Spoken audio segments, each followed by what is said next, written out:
Alors, on va parler du foot et de ces injures homophobes.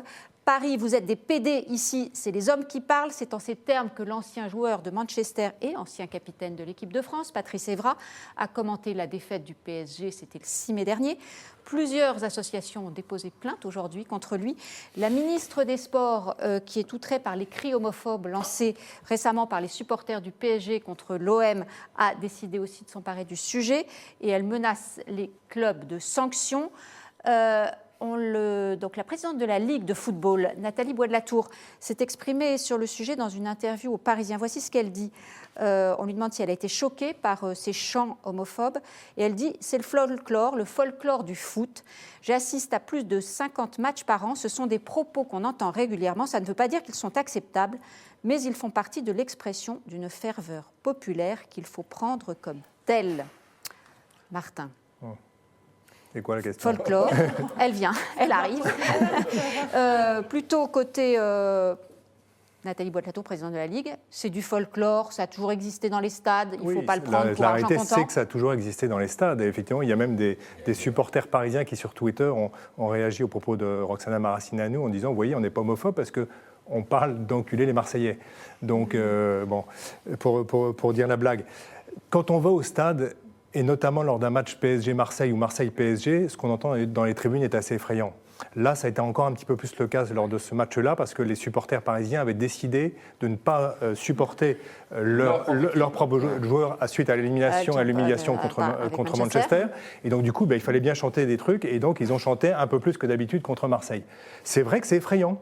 Marseille, on t'encule. Mais vous le dites souvent, des gens tout à fait polis, bien élevés, bien sous tout rapport, se transforment en gueulards. J'ai vu ça dans les stades, cadres, des chefs d'entreprise élégants comme Alexis. Ça n'est pas moi. C'était pas Alexis en l'occurrence. C'est sûr qu'Alexis Marseille, on t'encule. Voilà. Mais c'est terrible. Moi, je trouve ça terrible parce que finalement, ça trahit quelque chose qui sont des instincts primaires. Alors, est-ce que ces instincts primaires doivent s'exprimer publiquement comme ça dans un stade ou dans autre ? Est-ce qu'on doit mettre ça ? Oui, mais est-ce que c'est l'excuse de la ferveur populaire peut suffire ? Est-ce que effectivement cette foule, parce que la foule est toujours bête, si je peux me permettre, doit être maîtrisée ? Est-ce qu'on doit interdire aussi les panneaux qui étaient contre ceux du Nord, qui avaient été brandis ? On a interdit les fumigènes. Alors on se dit les fumigènes.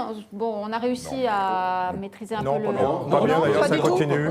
Ça continue. En tout cas, c'est prohibé. Il y a des sanctions quand les. Ce qui est dommage, parce qu'en fait, c'est presque joli, mais c'est vrai que c'est dangereux. Oui. Les insultes, elles sont... Les cris de singe ou les... Ah, ça, c'est un vrai souci, ça. Oui. C'est pareil. C'est pas tout à fait pareil, effectivement. C'est ce que dit Nathalie Bois de la Tour. C'est pas tout à fait pareil. On peut aussi aller chercher les supporters au couvent des oiseaux et au collège de la Légion d'honneur, on n'aura pas de problème. Éventuellement supprimer le football. On est dans un degré de puritanisme. Tout ce qu'on va faire là, c'est que ces formules-là, elles vont devenir des formules de revendication de la liberté. Voilà, au lieu que ce soit des formules anodines, un peu barbares, un peu béotiennes, gauloises, voilà, qui font partie, non pas du folklore, même de la sociologie. On peut s'en plaindre, mais on n'est pas obligé d'écouter d'aller au foot. Mais maintenant, réglementer et punir, ça va devenir des formules, des cris de liberté. Voilà. Avant, c'était liberté, égalité, fraternité. Maintenant, c'est j'encule Marseille. Alors, qu'est-ce que vous voulez On va... Pour compléter, écoutez ce que dit la secrétaire d'État chargée de l'égalité femmes-hommes, Marlène Schiappa. Elle dit que les stades de foot, l'éducation nationale, tout ça, finalement, il faut s'en préoccuper. On l'écoute. On ne peut pas admettre ce type d'argumentaire dans la mesure où ça, c'est exactement ce qu'on nous dit dans tous les milieux pour faire exception à la lutte contre l'homophobie. Et notre message, justement, c'est de dire que ça ne sert à rien de faire de la prévention contre l'homophobie dans les écoles, comme on le fait avec Jean-Michel Blanquer, si derrière, dans les stades, vous avez une banalisation des propos homophobes. Et effectivement, elle réagissait aux propos de la présidente de la Ligue sur le terme folklore. Surtout que ça n'empêchera rien. Non, mais il y a une logique dans ce qu'elle dit. Elle dit qu'on commence dans les écoles, si on ne dit pas aux jeunes enfants, ça ne se dit pas. Et quand ils voient que ça se fait dans les stades de foot... Écoutez, nous avons connu une époque tous où ces propos-là, cet état d'esprit-là était encore plus probant.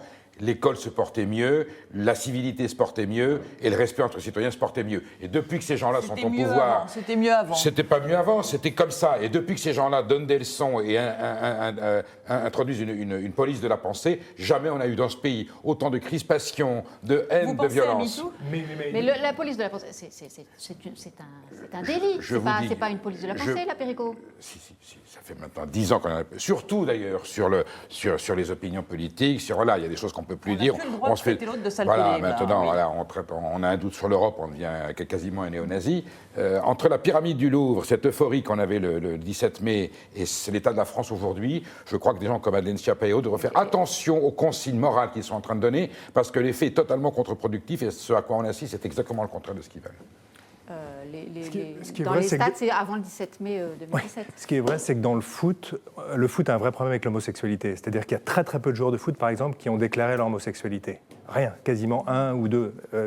Contrairement à d'autres sports comme le rugby, par exemple, où il y en a effectivement un petit peu plus. Comment tu expliques ça ? Parce qu'il y a effectivement un vrai souci, et je suis assez d'accord, moi, avec Nathalie Bois de la Tour, il y a un vrai enjeu d'éducation.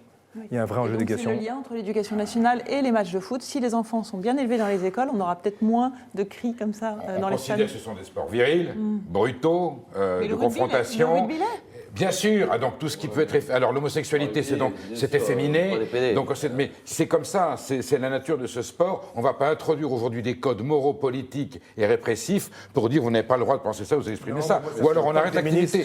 On arrête l'activité. Oui, c'est le rôle du ministre. C'est le rôle du ministre quand même. On ne peut pas dire n'importe quoi, n'importe où. Non mais que ces ministres-là, qui ont beaucoup plus de choses importantes à faire par rapport aux autres ministres qui ne s'en souciaient pas, non vraiment, je vous dis, la France est en train de devenir un pays qui est invivable à cause de ce genre de confrontation.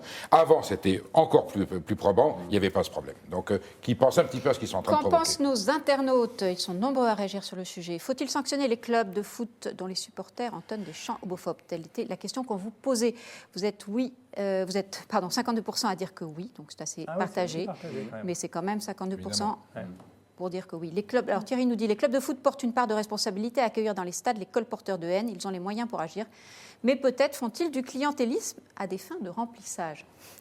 Jane nous dit, c'est justement en cherchant de l'homophobe partout et tout le temps que l'homophobie se développe. Elle vous rejoint plutôt, Perico. Nicolas, les clubs de football n'ont pas à être sanctionnés pour le comportement de certains imbéciles.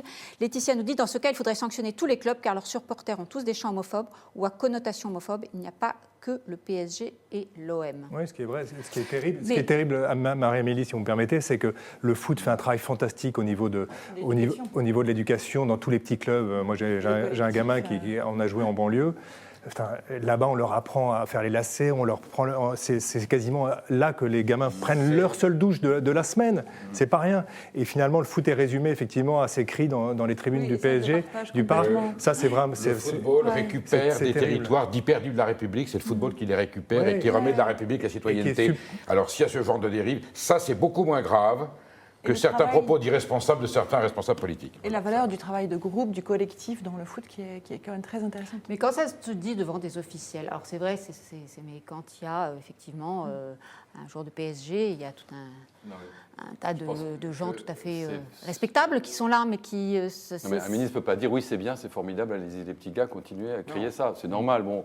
Après, tout est une question d'en faire, est-ce qu'on en fait un enjeu politique central dans une politique, ou est-ce qu'on considère qu'au fond, c'est sans doute plus de la beaufrie condamnable que de la vraie homophobie. Et donc, je pense qu'il y a des mouvements, une évolution de la société qui se fait, sauf qu'à un moment, il ne faut pas, en mettant une espèce une chape, de susciter des contre-réactions précisément au nom de la liberté. Et c'est effectivement ça aussi à qu'on va arriver, parce que c'est interdit, on va le dire.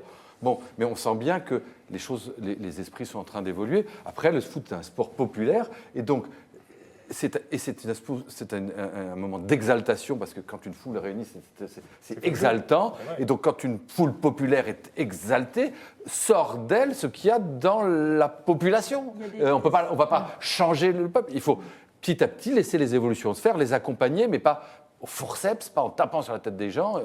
Ça ne me semble pas... ni utile, ni efficace. Ces gens-là, ils sont pas, comment dire, ils sont pas vraiment homophobes en fait. C'est pas ça qu'on veut dire. C'est une insulte parmi d'autres. Voilà. En France, par exemple, pour l'instant, on a cette chance-là par rapport à l'Italie, c'est qu'il y a très très peu de chants racistes. Il n'y a pas de cris de singe comme on a beaucoup en Italie. Bon, donc voilà, on est déjà à l'abri de ça, c'est déjà pas mal. Il y a encore du boulot, c'est sûr qu'il y a encore du boulot. On sur les gens du Nord, alcooliques, consanguins et pédophiles. Bon, on en avait plutôt ri, même si c'était une violence terrible. Oui, mais enfin bon, ça fait partie. C'est la grivoiserie. C'est la gauloiserie. Ce sont des formules qui portent beaucoup moins préjudice à la cohésion nationale que de parler de Gaulois réfractaires. Voilà. C'est deux échelles de valeur C'est différentes. votre avis, Voilà. Perico. Encore quelques avis et commentaires de nos internautes. Alors, je reprends. Nicolas nous dit les clubs de foot n'ont pas à être sanctionnés pour le comportement de certains imbéciles. Johan, les champs sont inacceptables, mais que voulez-vous faire? Un huis clos, s'interroge-t-il. Ça arrive régulièrement. Il y a Ça des matchs à arrive, huis clos, des bien matchs qui sûr. se jouent Et sans c'est public. sinistre. Hein. Mm. C'est Oui, pas- ça, sans doute, oui. Et ça ne change pas grand-chose que ça continue la semaine d'après. Donc, c'est Ça pas... tue le match, comme on Ouais. dit. OK. R34, cela a toujours existé et avant personne ne s'en offusquait. Cela a été oublié dès la sortie du stade. Et pragma, la tolérance et le respect sont des attitudes individuelles. Vouloir les imposer est une illusion, nous dit-il. Eh ben, on terminera sur... Toujours fin. On terminera sur cette note. Merci beaucoup à tous les quatre. Merci particulièrement à vous, Sophie de Ravenel et Martin Couturier. Merci. Avec plaisir. Et Avec plaisir. voilà, c'est rendez-vous demain pour un nouveau point de vue. Merci à tous de nous avoir suivis.